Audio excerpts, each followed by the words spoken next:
না? নেক্সট ম্যাচে অবশ্যই আমরা জিতার মেন্টালিটি এছাড়া তো আর কোনো বাংলাদেশের এশিয়া কাপ ২০২৫ সালের মিশন কি তবে শেষ?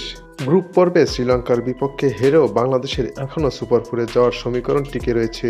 তবে যে একটি কাজ করলে বাংলাদেশ সরাসরি সুপার ফোরে যেতে পারবে তা জানতে হলে ভিডিওটি সম্পূর্ণ দেখার অনুরোধ রইল। দর্শক, বাংলাদেশ দুর্দান্ত আত্মবিশ্বাস এবং ফর্ম নিয়ে এশিয়া কাপের মিশন শুরু করেছিল। হংকংয়ের সাথে বড় জয় না পেলেও ক্যালকুলেটিভ জয়ে এশিয়া কাপের সুপার ফোরে যাওয়ার মিশনটি ঠিকঠাক চলছিল টাইগারদের। তবে সে আশায় ঘুরে বাড়ি দিল শ্রীলঙ্কা। শ্রীলঙ্কার বিপক্ষে পঞ্চম ম্যাচে বাংলাদেশ এক হতাশার দিন কাটালো। অথচ এই শ্রীলঙ্কার বিপক্ষেই ম্যাচ জিতে সুপার ফোরে এক পা দিতে পারত বাংলাদেশ, সে সুযোগটাও তৈরি হয়েছিল। টসে জিতে ফিল্ডিংয়ের সিদ্ধান্ত নেয় শ্রীলঙ্কা। ব্যাটিংয়ে নেমেই ব্যাটিং ধসে পড়ে বাংলাদেশ। প্রথম ২ ওভারে কোনো রান না করেই ২ উইকেট হারায়।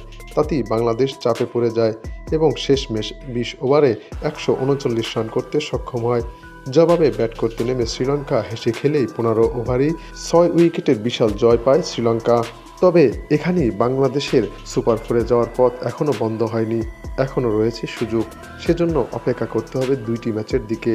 প্রথমত, আগামী ১৬ই সেপ্টেম্বর বাংলাদেশ খেলবে আফগানিস্তানের বিপক্ষে। এই ম্যাচে আফগানিস্তানকে হারাতেই হবে ভালো একটি ব্যবধানে। অপর ম্যাচটি হচ্ছে ১৮ তারিখে শ্রীলঙ্কা এবং আফগানিস্তানের ম্যাচটি। এই ম্যাচে শ্রীলঙ্কা যদি আফগানিস্তানকে হারিয়ে দেয় তবে স্বাভাবিক নিয়মেই বাংলাদেশ সুপার ফোরে উঠে যাবে। তবে যদি আফগানিস্তান শ্রীলঙ্কাকে হারায় সেক্ষেত্রে রান রেটের ব্যাপারটি সামনে আসবে। সেক্ষেত্রে বাংলাদেশ আফগানিস্তানকে হারানোর ম্যাচে ভালোভাবে জিততে হবে এবং রান রেট কিছুটা হলেও এগিয়ে নিতে হবে।